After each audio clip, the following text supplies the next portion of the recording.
America మాజీ అధ్యక్షుడు Donald ట్రంప్పై జరిగిన కాల్పుల ఘటన తీవ్ర అలజడి రేపింది.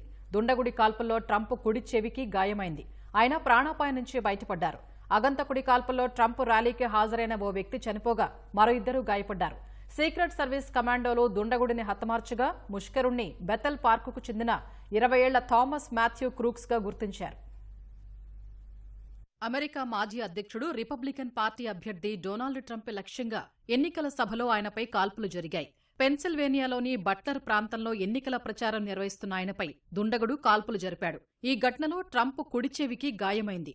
రక్తం కారింది. అయితే ప్రాణాపాయం నుంచి ట్రంప్ బయటపడ్డారు. కాల్పుల ఘటన స్థానిక కాలమానం ప్రకారం శనివారం సాయంత్రం 6:15 జరిగినట్లు సీక్రెట్ సర్వీస్ అధికార ప్రతినిధి తెలిపారు.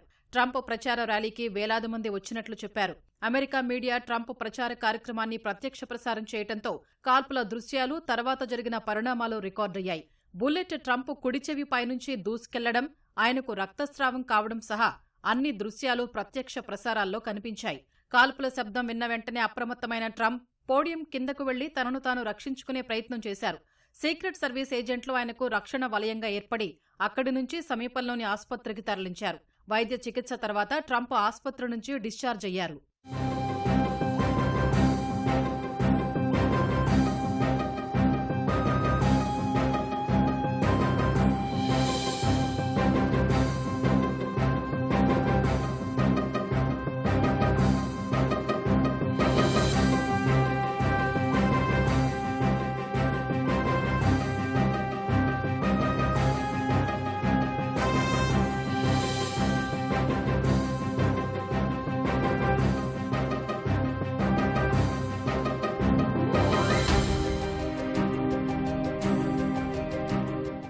ఈ కాల్పుల ఘటనతో అప్రమత్తమైన సీక్రెట్ సర్వీస్ ఏజెంట్లు దుండగుడిని మట్టుబెట్టారు. దుండగుడి కాల్పుల్లో ట్రంప్ ప్రచారంలో పాల్గొన్న ఓ వ్యక్తి మృతి చెందగా మరో ఇద్దరికి తీవ్ర గాయాలయ్యాయి. ప్రస్తుతం వారు ఆసుపత్రిలో చికిత్స పొందుతున్నట్లు అధికారులు తెలిపారు.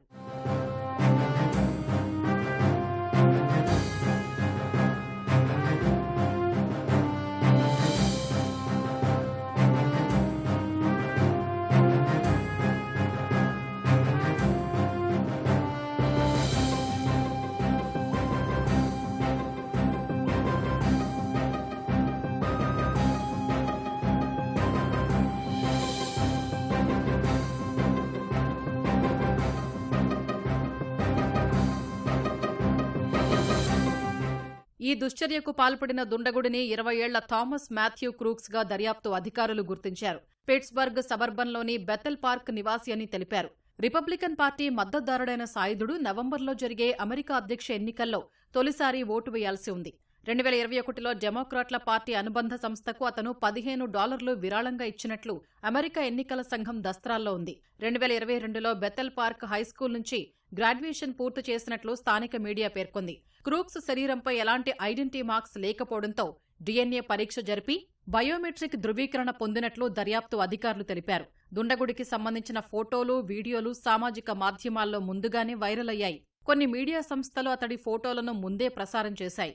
కాల్పులకు ముందు అతడు రికార్డు చేసినట్లు భావిస్తున్న ఓ వీడియో కూడా సామాజిక మాధ్యమాల్లో చక్కర్లు కొడుతోంది.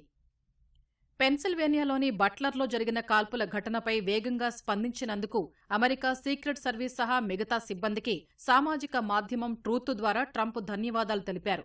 ఈ ఘటనలో మరణించిన వ్యక్తి కుటుంబానికి, తీవ్రంగా గాయపడిన వారికి సానుభూతి తెలిపారు. తన కుడి చెవి పైభాగంలో నుంచి బుల్లెట్ వెళ్లిందని, కాల్పుల శబ్దాలు వినగానే ఏదో జరుగుతోందని అర్థమైనట్లు ట్రంప్ పేర్కొన్నారు. చాలా రక్తస్రావం జరిగిందని, గాడ్ బ్లెస్ అమెరికా అంటూ ట్రంప్ పోస్ట్ చేశారు.